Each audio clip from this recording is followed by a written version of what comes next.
Israeli প্রধানমন্ত্রী যখন ৬০ দিনের সাময়িক যুদ্ধবিরতির ঘোষণা দেন তখন থেকেই এর কার্যকারিতা নিয়ে প্রশ্ন তুলতে শুরু করেন মধ্যপ্রাচ্য বিশেষজ্ঞরা।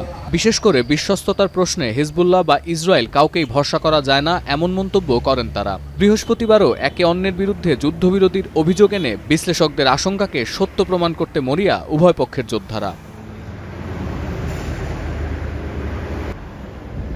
মধ্যপ্রাচ্য বিশেষজ্ঞরা বলছেন, যুদ্ধবিরতি কার্যকরের প্রধান ও মূল সমস্যা সমঝোতার শর্তভঙ্গ।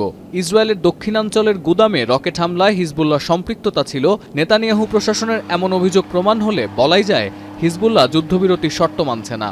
একই দিনে ইসরায়েলি প্রতিরক্ষা বাহিনীর বিরুদ্ধে লেবাননের দক্ষিণে হামলার অভিযোগ আসায় এটি এক প্রকার পরিষ্কার শর্ত মানতে পারছে না কোনো পক্ষই।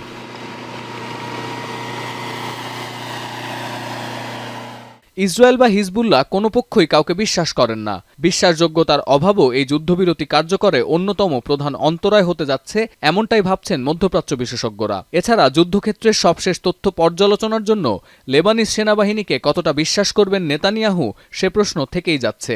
কারণ শুরু থেকেই জাতিসংঘের মানবাধিকার সংস্থা সহ অন্যান্য অলাভজনক এজেন্সির তথ্য নিয়ে সংশয় জানাচ্ছে নেতানিয়াহু প্রশাসন। এছাড়া হিজবুল্লাহ তার সাংগঠনিক সক্ষমতা ও তৎপরতা বাড়াতে গিয়ে যুদ্ধবিধ্বস্ত লেবাননের বাসিন্দাদের বিপাকে ফেলতে পারে এমন আশঙ্কাও করছেন বিশ্লেষকরা। That the aim of the war in Lebanon and of the ground operation especially is to secure that Hezbollah will not be back on the border. Now, according to the agreement, Hezbollah as an organization will not be back, but the residents that are, many of them are Hezbollah supporters, of course, Shiite. এছাড়া বহির্বিশ্বের রাজনৈতিক চাপ, মধ্যপ্রাচ্য যুদ্ধের অনিশ্চিত ভবিষ্যতও Israel Hezbollah যুদ্ধবিরতিতে বাধা হয়ে দাঁড়াতে পারে এমন শঙ্কাও উড়িয়ে দেওয়া যাচ্ছে না।